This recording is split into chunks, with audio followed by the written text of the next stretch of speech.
যে malaria malaria নামক যে রোগটি সেটি ফিমেল অ্যানোফিলিস জাতীয় মশা দ্বারা হয়। আর একটা ছিল যেটা ডেঙ্গু জ্বর, ডেঙ্গু ফিভার বলে, এবং এটা প্রাণ সংহারকারী কখনো কখনো হতে পারে। এবং সারা বিশ্বে পার ইয়ার প্রায় 700 million people are affected by the mosquito borne diseases. তো এর মধ্যে প্রায় 1 মিলিয়ন লোক অ্যানুয়ালি মৃত্যুবরণ করে এই মশাবাহিত রোগে। এবং এই মশার সমস্যাটি শুধু বাংলাদেশেই নয়, পৃথিবীর বিভিন্ন দেশে এই মশার বাহিত রোগের প্রকোপ আছে এবং এটা থাকবে। এখন কথা দাঁড়ালো যে মশা কিভাবে রোগ ছড়াচ্ছে। একটা হলো যে মশা নিজে রোগাক্রান্ত হয় না, এ বিভিন্ন রোগের জীবাণু বা ভাইরাস এটা বহন করে। একটি মশা যখন একটা লোককে কামড় দেয় তখন সে শুধু রক্ত শুষেই নেয় না, সে সেখানে কিছুটা লালা নিঃসরণ করে। সেই লালার মধ্যে ভাইরাস বা প্যারাসাইট বা ব্যাকটেরিয়া যদি থাকে, সেই নির্ধারিত রোগটি সেই রোগটার হবে। আবার সেই আমরা আবার আপনার সঙ্গে কথা বলবো। এই মুহূর্তে আমরা কথা বলছি সিলেট থেকে ব্রিটেন প্রবাসী অজিত দস্তিদারের সঙ্গে। জনাব অজিত, আপনারা তো দেশে বেড়াতে আসেন পরিবার পরিজন নিয়ে, মানে এত বেশি মশা কিরকম লাগে বা কেমন মনে হয়, আপনাদের অভিজ্ঞতা একটু বলুন। অ্যাকচুয়ালি আমি বাংলাদেশে হলিডেতে আসছি 6 মাস হয়েছে, কিন্তু ওই যে লন্ডনে থাকাকালীন অবস্থায় আমার মনে হয় না আমি কখনো মশার কামড় খেয়েছি। এই ধরনের কোনো স্মৃতি মনে হইতেছে না, কারণ আমি যে ফ্ল্যাটে থাকি লন্ডনে, এখানে মশা বলতে কোনো জিনিসই নাই। কিন্তু বাংলাদেশে আসার পর যখনই বাংলাদেশ থেকে আমি ল্যান্ড করি, তখনই যখন আমি আসছি ঢাকা এয়ারপোর্ট থেকে আসার সময় আমি বাসে করে আসছি সিলেটে, এসি বাস। কিন্তু এই এসি বাসের মধ্যে যে কিভাবে মশা আসে তা আমি বুঝতে পারি না। যখন বাসায় আসলাম, বাসায় এসে যখন রাত্রিবেলা ঘুমালাম, তখন আমার অ্যাকচুয়ালি একটা অভ্যাস নেই যে মশারি টানানো। তখন আমি মশার স্প্রেও নিয়ে আসি নাই বা কয়েল জাতীয় কিছু ছিল না। ওই দিন রাত্রে এত বেশি মশায় কামড়াইছে আমারে, আমার মা আমার পিঠটা দেখে বলতেছে, কিরে বাবা তোর পিঠে কি হয়েছে? আমি বলছি, মা সব তো মশায় আমাকে এইরকমই করছে। আর বাংলাদেশে আমি সিলেটে থাকাকালীন অবস্থায় 6 মাস হয়ে গেছে, মশা নিধনের জন্য সিটি কর্পোরেশন, ইভেন কোনো ব্যক্তিগত কোনো প্রতিষ্ঠান মশা নিধন করার জন্য যে একটা কার্যক্রম নিতে হয়, এটা আমার চোখে পড়ে নাই, বা নিতে যে হয় এটা বোধহয় ওরা ভুলেই গেছে। আর এত বেশি মশা বর্তমানে আছে যে মশার উপদ্রবে মানুষ বাচ্চা কাচ্চা নিয়ে সিলেটে বসবাস করার মতো আর কোনো পরিবেশই নাই, যে সুস্থভাবে যে ঘুমাবেন আপনি। অজিত দস্তিদার, আপনাকে অনেক ধন্যবাদ। আপনি সিটিনে বসে কারোর সাথে। অজিত দস্তিদার, আপনাকে অনেক ধন্যবাদ। আপনি ঢাকা আসলে নিশ্চয়ই এর চেয়ে আমি জানি না যে সিলেটে বসবাসের যদি জায়গা না থাকে। আমরা চট্টগ্রাম থেকে একজন গৃহিণী নার্গিস আক্তারের সঙ্গে কথা বলছি। নার্গিস আক্তার, চট্টগ্রামে মশার উপদ্রবের চিত্রটা কি, নাকি চট্টগ্রামে মশা অনেক কম? আপনি আমাদেরকে যদি কিছু জানান। চট্টগ্রামে মশা অনেক বেশি। আসসালামু আলাইকুম। আই সাতগার কথা হই রনর সাতগার যে সমস্ত জায়গা আছে, এলাকা আছে, সে সমস্ত এলাকার মধ্যে অনর ড্রেন ছোট, কোনো কোনো জায়গার মধ্যে ড্রেনের মুখ বন্ধ, কোনো কোনো জায়গার মধ্যে আবার ড্রেনের মুখ প্রশস্ত। এই সমস্ত জায়গা সপ্তাহে বেশ কয়েকবার পরিষ্কার করানো দরকার, কিন্তু পরিষ্কার নয়। এবং এর মধ্যে ওনার সমস্ত ময়লা জমিয়ে নেয়, একটা পানি জমিয়ে নেয়, পানির মধ্যে ওনার এই মশার বাচ্চা ডিম পারে মশার প্রচণ্ড মশার। এখন বর্তমানে চট্টগ্রামের মধ্যে ম্যাট্রিক পরীক্ষা চলে, এসএসসি পরীক্ষা চলে, এবং সামনে আপনার এইচএসসি পরীক্ষা চলবে। তাহলে এই যে ছেলেরা যখন পড়তে বসে, মেয়েরা যখন পড়তে বসে, তখন তারা মশার কামড়ে তারা অতিষ্ঠ হয়ে ওঠে। তারা কি করে লেখাপড়া করবে? দ্বিতীয়ত হচ্ছে আপনার আচ্ছা সাতগার নালার মধ্যে বিভিন্ন দোয়ানালার সামনে বড় বড় স্ল্যাব বানায় দিয়ে, স্ল্যাব বানায় দেওয়ার ফলে ওই কি ড্রেনের যারা সুইপারল আছে, ইতারাতে কোনো লম্বা লাড়ি নাই দেওয়ানোর, ওই ঠেলি এনে সাত করি এনে পরিষ্কার করে দিব। জ্ঞান বড় দুর্ভাগ্য বিষয়। চট্টগ্রামের পৌরসভার পৌর কর্পোরেশনের মেয়র তো দরকার দিয়ে বড় বড় বাসা লাড়ি এনে ইতারা ঠেলি মহিলা সাত করে দেন। আর তৃতীয়তই দেওয়ানো গানও নিব। নার্গিস আক্তার, আপনাকে ধন্যবাদ। আপনি আমাদের সঙ্গেই থাকবেন, পরে আবার আপনার সঙ্গে আমরা কথা বলবো। জনাব ব্যারিস্টার রফিকুল ইসলাম মিয়া, আমরা দেখলাম যে মোটামুটি ভাবে সারা বাংলাদেশে ঢাকার অবস্থা তো আমরা নিজেরাই দেখছি, সিলেট, চট্টগ্রাম, খুলনা একই অবস্থার মধ্যে দিয়ে বা আরেকটু খারাপ অবস্থার মধ্যে দিয়ে যাচ্ছে। কিন্তু আমার প্রশ্ন হচ্ছে, মশা যদি এত একিউট একটি প্রবলেমই হয়। আমরা কোনোদিনই আমাদের রাজনৈতিক দলগুলিকে কখনো এই ধরনের জনসম্পৃক্ত সমস্যা নিয়ে কখনোই কথা বলতে দেখি না। এর কারণটা কি?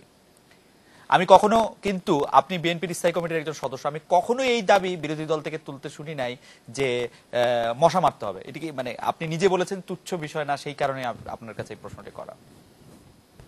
না, মানুষের জীবন ক্ষতিকর, মারাত্মক ক্ষতিকর অবস্থার সৃষ্টি করতে পারে মশা। মশার তো বিশ্বের রেকর্ড তো বলা হয়েছে 700 মিলিয়ন ব্যক্তি আক্রান্ত হয় মশার মধ্যে। তার মধ্যে বলা হয়েছে যে 1 মিলিয়ন মানুষের মৃত্যু হয়, 10 লক্ষ লোকের মৃত্যু হয় বলে আমরা, মানে সাংঘাতিক ব্যাপার তো ওটা। সুতরাং আপনি যেটা বলেছেন যে হ্যাঁ, আমাদের দেশের রাজনীতিটা মোটামুটি ভাবে যে সমস্ত বিষয়ের উপরে আবর্তিত হয়, দেশের অর্থনীতি, আইন শৃঙ্খলা, এগুলো তো মূলত বিভিন্ন ব্যক্তিগত বিষয়। সেই সমস্ত ব্যক্তিগত না, আইন শৃঙ্খলা আপনাকে এফেক্ট করছে সমাজকে, মানুষকে, সকলকে, বাড়িঘর, জিনিসপত্রের মূল্য এবং আপনার হোল ইকোনমিক সিস্টেম, এটা আপনাকে এফেক্ট করছে না, মানুষকে তো এফেক্ট করছে। কিন্তু মশাটা যেভাবে এফেক্ট করছে আসলে সেইভাবে আলোচনা হয় না। এই কথাটা আপনি ঠিকই বলেছেন যে এটার উপর একটা ডে করা যেতে পারতো, মশা নিধন ডে, বিরোধী দল। আমি শুধু মশার কথা বলছি না, আপনি যদি আমাকে একটু মানে ক্লিয়ার করার সুযোগ দেন, আমি শুধু মশার কথা বলছি না, যেই জনসম্পৃক্ত বিষয়গুলি মানুষকে প্রতিদিন আহত করে, আমরা আমাদের রাজনৈতিক দলগুলিকে সেই সব বিষয়গুলির ক্ষেত্রে একটু উদাসীন দেখি। এটা আমি আজকে মশা নিয়ে বলতে পারি, কালকে পাবলিক বিশ্ববিদ্যালয়ের ভর্তি নিয়ে বলতে পারি, পরশুদিন ভর্তি পরীক্ষার প্রশ্নপত্র ফাঁস নিয়ে বলতে পারি, তারপরের দিন এসএসসি পরীক্ষা নিয়ে বলতে পারি। আমরা সাধারণত রাজনীতিতে দেখি যে কিছু বড় বড় বিষয় যেগুলি নিয়ে সারা বছর সবসময় সবখানে আলোচনা করা যায়, সেগুলি নিয়ে আলোচনা করতে আমার মনে হয় আপনি যথার্থই বলেছেন যে এই সমস্ত জিনিসগুলি যেখানে প্রত্যেকটা নাগরিকের জীবনকে এফেক্ট করছে, সেই ব্যাপারে আমরা সব ব্যাপারে আমরা আলোচনা করছি না, এবং যেভাবে এটা আলোচিত হওয়া উচিত এবং এই নিয়ে মানুষের যে কনসার্ন এক্সপ্রেস করছে সেটাকে আমরা সেরকম মূল্য দিচ্ছি না। এই ব্যাপারে মনে হয় আমি আপনার সঙ্গে দ্বিমত প্রকাশ করব না। এটা আমাদের ব্যর্থতা বলতে পারেন, অথবা যতটুকু গুরুত্ব আমাদের দেওয়া প্রয়োজন ততটুকু গুরুত্ব আমরা দিচ্ছি না। এক্ষেত্রে আমার মনে কোনো প্রকার দ্বিধা বা দ্বন্দ্ব নয় এই কথা বলায়। কিন্তু আপনি ঢাকা সিটি কর্পোরেশন নিয়ে কথা বলতে সঙ্গে যেটা বলেছিলেন, সেটা যদি আপনি আমাকে অনুমতি দিন বলার জন্য। সিটি কর্পোরেশন আপনি প্রশাসক নিয়োগ, আজকে একটা টেলিভিশনে হেডলাইনে রয়েছে, আজকে একটা বিল উত্থাপিত হয়েছে, যে বিলে বলা হয়েছে এক্সটেনশন, মানে এই প্রশাসক প্রথম বলা হয়েছিল সিটি কর্পোরেশন সৃষ্টির পরেই 90 দিনের জন্য প্রশাসক নিযুক্ত করবেন এবং 90 দিনের জন্য নিযুক্ত করে ইলেকশন দিয়ে দিবেন। সেই সময় যখন বিলটা উত্থাপন হয়েছিল, আমার যতটুকু মনে পড়ে, আমি টেলিভিশনের সামনে ওই বিলটার ব্যাপারে সাধারণত না দেখলেও ওই বিলটা আমি দেখেছিলাম, বলেছিল যে 90 দিনের পরেই এই বিলের কার্যকারিতা থাকবে না, কারণ উইদিন 90 ডেজ ইলেকশন হয়ে যাবে। এবং সেখানে যদিও ওই সময়কার মধ্যে তদানীন্তন ইলেকশন কমিশন বলেছিল যে 90 দিনের মধ্যে ইলেকশন করা সম্ভব নয়, এবং তারা সেটাও বলছে যে 10 বছর ইলেকশন করতে পারে নাই। একটা 5 বছরের জন্য নির্বাচিত মেয়র 10 বছর পর্যন্ত গিয়েছে, ইলেকশন করতে পারে নাই। আর 90 দিনের মধ্যে নতুন প্রশাসক নিয়োগ করার ফলে ইলেকশন 90 দিনের মধ্যে হয়ে যাবে, এইরকম কথা বলা তারা বলছিল আমাদের পক্ষে সেটা সম্ভব নয়। আমাদের সংবিধানের 59 অনুচ্ছেদে বলা হয়েছে লোকাল গভর্নমেন্ট পরিচালিত হবে নির্বাচিত প্রতিনিধির দ্বারা, এবং আপনারা জানেন যে 13th অ্যামেন্ডমেন্ট বিল যেটা আনা হয়েছিল, সেখানে লোকাল গভর্নমেন্টের এই অ্যামেন্ডমেন্ট পার্টটা আনা হয়েছিল যে public representative will run the local government, এখানে কোনো অ্যাডমিনিস্ট্রেটর অ্যাপয়েন্টমেন্ট করার কোনো সুযোগ থাকবে না। এবং আমি মনে করি এই যে বিলটা উত্থাপন করেছেন, প্রথমবার যেটা করেছেন সেটাও ব্যত্যয় ঘটাইছেন আর্টিকেল 59-এর, এবং আর্টিকেল 7 আমাদের বলা হয়েছে যে পিপলস, জনগণ হল সর্বময় ক্ষমতার বাহিনী, তারা তাদের প্রতিনিধির মাধ্যমে রাষ্ট্র পরিচালনা করবেন। সেটা the real spirit of article 7 of our constitution, মানে নির্বাচিত প্রতিনিধি দ্বারা চালাবে। এবং ঢাকা সিটি কর্পোরেশন ছিল, এবং আমাদের আর্টিকেল 5 অফ কনস্টিটিউশন বলছে দেশের রাজধানী অবস্থিত হবে ঢাকাতে। ঢাকা উত্তর বা দক্ষিণের কথা বলা হয়নি। আজকে আপনার বঙ্গভবন, এটাকে উত্তর না দক্ষিণ সেটাকেও বলছে না, আপনি হবে না, বলা কথা না আর কি। আমরা অতদিন বলি নেই পার্লামেন্ট কোন জায়গায় অবস্থিত, ঢাকা উত্তর না দক্ষিণে, ঢাকাতে অবস্থিত। বঙ্গভবন ঢাকাতে অবস্থিত, সিট অফ দ্য ক্যাবিনেট বসছে ঢাকাতে অবস্থিত, রাজধানী ঢাকায়। আমাদের ক্যাপিটাল সংজ্ঞাটাই হলো আর্টিকেল 5-এ বলা হয়েছে রাজধানী ঢাকায় অবস্থান করবে। এখন কোথায় অবস্থান করছে না রাজধানী, এই প্রশ্ন জনগণের কাছে, আমার কাছে অন্তত পক্ষে। এবং এর উপরে হাইকোর্টে যখন রিটটা করা হয়েছিল, দিস কোশ্চেন ওয়াজ রেইজড দেয়ার, এটা রুল ইস্যু হয়েছে আপনি জানেন, কিন্তু স্টে ছিল না, ভাগতে পারবে না, ওর উপরে যে ঢাকা উত্তর দক্ষিণ আইন করতে পারবে না সেই স্টেটা দেয় নাই, কিন্তু রুল ইজ স্টিল দেয়ার। রুলটা পেন্ডিং হয়েছে এবং রুলটার উপর সরকার ফোকাস করা হয়েছে, কেন আপনি ঢাকা ভাঙবেন, এবং এটা আর্টিকেল 5 এর ব্যত্যয় হবে না বা অন্যান্য কনস্টিটিউশনাল অন্যান্য অংশগুলি ব্যত্যয় হবে না, এটা আপনি জানান। এবং এই রুলটা আমরা থাকাকালীনই আপনার ঢাকাকে ভেঙে দেওয়া হয়েছে এবং ভেঙে দিয়ে আর্টিকেল 15 এনে যেখানে পাবলিক রিপ্রেজেন্টেশন চালাবার কথা সেই স্থলে আপনি নির্বাচিত মেয়র স্থলে আপনি প্রশাসক নিযুক্ত করলেন, which is a clear violation of our constitution. এবং এটা গণতান্ত্রিক পদ্ধতি, ডেমোক্রেসি সম্পূর্ণ ব্যর্থ করছে। আমরা যে একটু মানবের কাছে আসি, যে ব্যারিস্টার রফিকুল ইসলাম মিয়া যে দিকটি তুলে ধরলেন যে ঢাকা বিভক্তি এবং উত্তর এবং দক্ষিণে, উত্তর এবং দক্ষিণ দুই ভাগ করে প্রশাসক নিয়ম, এই সম্পর্কে আপনি কি বলবেন? আমি আসলে ওনার মতো আইনজীবী নই, সংবিধান বিশেষজ্ঞ নই। যুক্তি যেটা বলা হয়েছিল সেটা ছিল এরকম যে সেবা অনেক বড় শহর হয়ে গেছে, সবার কাছে সেবা পৌঁছে দেবার জন্য এটার প্রশাসন দুই ভাগ করা হলো। প্রধানমন্ত্রী পরবর্তীকালে ব্যাখ্যা দিয়েছিলেন, সরকারের পক্ষ থেকে বলা হয়েছিল যে সিটি দুই ভাগ করা হচ্ছে না, Dhaka city is one, corporation দুটো। আমি আসলে মিনিংটা ঠিক জানি না, কিন্তু সরকারের পক্ষ থেকে কথা বলা হয়েছে, যেটার উপরে অনেকে প্রশ্ন করেছেন কিন্তু এটার জবাব বিস্তারিত দেওয়া হয়নি। আমি মনে করি যে ঢাকা সিটি একটাই। এখন একটা সিটির মধ্যে দুটো অ্যাডমিনিস্ট্রেশন কি হতে পারে? হতেও পারে, যদি আপনি ডিফাইন করে দেন যে সেই কর্পোরেশন বা সেই অ্যাডমিনিস্ট্রেশন কীরকম করে কাজ করবে, তার পাওয়ার ফাংশন কি হবে। মহানগর একটা মানে সারা দুনিয়াতে যেরকম করে বড় বড় সিটিগুলো কিন্তু মানে ইটসেলফ একটা গভর্নমেন্টের মতো ফাংশন করে, সিটি গভর্নমেন্ট যেটা বলে, মেট্রোপলিটন গভর্নমেন্ট বলেন, সেরকম কিছু। কিন্তু আমি মানে সিটি কর্পোরেশনের আমি ম্যানুয়াল পড়ে দেখিনি এখন পর্যন্ত। আমি গেছি বিভক্ত হবার পরে ম্যানুয়াল খুঁজেছি, ওনারা আমাকে দিতে পারেননি।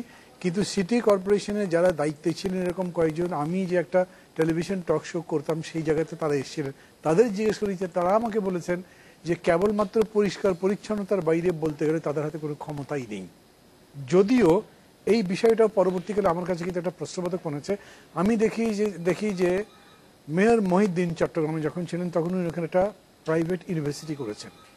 আপনি যদি শহরের মধ্যে একটা মার্কেট বানাতে পারেন, আপনি যদি শহরের মধ্যে একটা মেডিকেল বানাতে পারেন, তার মানে মেডিকেল কলেজ বানাতে পারেন, হসপিটাল বানাতে পারেন, আমি তো মনে করি পাওয়ার স্টেশনও বানাতে পারেন, তার বিজয় টেলিভিশন, হ্যাঁ টেলিভিশন বানাতে পারেন। আমি বলছি কোনটা, যে পাওয়ার, ওয়াটার এবং আপনার গ্যাসটা বলতে পারবো না, গ্যাস তো আমাদের সিটির মধ্যে গ্যাস না পাওয়া গেলে কি করা যাবে, কিন্তু এই জিনিসগুলো কিন্তু এই শহরের মধ্যে বানানো সম্ভব। আমি মনে করি city government should be their independent, অন্তত কোনো ধরনের ইন্টারফেসে তারা নিজের মতো করে স্বশাসিত হিসেবে গড়ে যদি ওঠে, তাহলে এই যেমন এই সমস্যাটা আপনি বললেন মশা নিয়ে যে কথা আমাদের হচ্ছে, আমি কিন্তু এটাও ভালো করে জানি না। একবার আপনি বললেন যে লোকাল গভর্নমেন্টের কাজ এটা, আবার এটা বলা হচ্ছে সিটি কর্পোরেশনের কাজ। এখন হ্যাঁ আছে কিছু না, লোকাল গভর্নমেন্ট সিটি কর্পোরেশন একটা লোকাল গভর্নমেন্টের ইয়ের মধ্যে পড়ে, কিন্তু সিটি গভর্নমেন্টেও আবার দেখা যাচ্ছে মানে সিটি কর্পোরেশনের মধ্যে কোনো মেয়র নেই, যিনি আছেন তিনি অনির্বাচিত, তিনি হয়তো ভালো করে জানেনই না। যদিও মশাটা খুবই টেম্পোরারি একটা ফেনোমেন, আমি দেখি যে সারা বছর তো এরকম করে থাকে না, যে সময়টাই থাকে তাই বা থাকবে কেন, যদি এটা অ্যাডমিনিস্ট্রেশন সেরকম করে চলতে পারত। আমি মনে করি এই প্রশ্নটা আমার কাছে এখন খুব বড় নয়, কিন্তু এটা জবাব লাগবে যে আপনি সার্ভিস দেবেন, যে তার জন্য সবচেয়ে ভালো পদ্ধতি কোনটা নগরবাসীকে সার্ভিস দেওয়ার জন্য। সার্ভিসের পাওয়ার যদি আপনি কর্পোরেশনকে না দেন, তাহলে তারপরে 2 ভাগ করেন না 4 ভাগ করেন, ইট ইজ এ ম্যাটার। আমরা একটু স্থানীয় সরকার সচিবের কাছে জানতে চাইবো, যে বলা হয়েছিল যে 2 ভাগ করলে এর কার্যকারিতা এবং কার্যক্ষমতা বাড়বে, আপনি কিরকম দেখছেন, কার্যক্ষমতা বেড়েছে? আমার মনে হয় যেটা বলা হয়েছিল সেটা ঠিক আছে, মানে শুধু আমাদের দেশে না, যেমন রাজধানী ভাগ করা হয়েছে এটা না, যেটা মান্নান সাহেব বললেন যে সিটি কর্পোরেশন দুটো হয়েছে। আপনারা ঢাকা সিটি কর্পোরেশন 2 ভাগে ভাগ করার পরে কিন্তু দিল্লি সিটি কর্পোরেশন আরো 3টা ভাগে ভাগ করা হয়েছে। দিল্লি নতুন ছিল এবং দিল্লি পুরান 2টি সিটি কর্পোরেশন ছিল, এবং পরবর্তীতে আরো 3টি সিটি কর্পোরেশনে তারা বিভক্ত করেছে। আপনি পাশের যে পশ্চিমবঙ্গের রাজধানী কলকাতা সিটি কর্পোরেশনের মধ্যে কিন্তু বিধাননগর পৌরসভা আছে, ইভেন কলকাতা এয়ারপোর্ট যেটা সেটা আরেকটি পৌরসভা। আমরা ঢাকার কথাই জানতে চাইছিলাম, ঢাকা 2 ভাগে ভাগ করার পরে আমি সেটা আসছি। আমি সিটি কর্পোরেশন যে এরকম ভাগ করা যাবে না, বা সিটি কর্পোরেশনকে প্রশাসনিক কারণে 2 ভাগ বা 4 ভাগ করা যাবে না, এরকম কিছু নেই। এটা পৃথিবীতে অনেক উদাহরণ আছে। এবং ঢাকায় সিটি কর্পোরেশন ভাগ করার ফলে সেবা বাড়বে, এটা ঠিক যে নির্বাচিত প্রতিনিধিরা যখন আসবে তখন জনগণের সেবা আরো বেশি বৃদ্ধি পাবে। কারণ আমলাতান্ত্রিক সেবা আর জনগণের নির্বাচিত প্রতিনিধিদের সেবার মধ্যে তো পার্থক্য হবেই, এটা আমি মেনে নিচ্ছি। কিন্তু এইটা তো টেম্পোরারি, যেটা উনি বললেন যে 90 দিন, 90 দিনের মধ্যে সরকারের একেবারেই সদিচ্ছা ছিল যে 90 দিনের মধ্যে তারা নির্বাচন করতে চেয়েছিলেন। কেন নির্বাচন হয়নি এটা আজকের ইস্যু না, বাট আমরা সবাই জানি নির্বাচন কমিশন, চিফ নির্বাচন কমিশনার তারা বলেছেন তারা 90 দিনের মধ্যে নির্বাচন করতে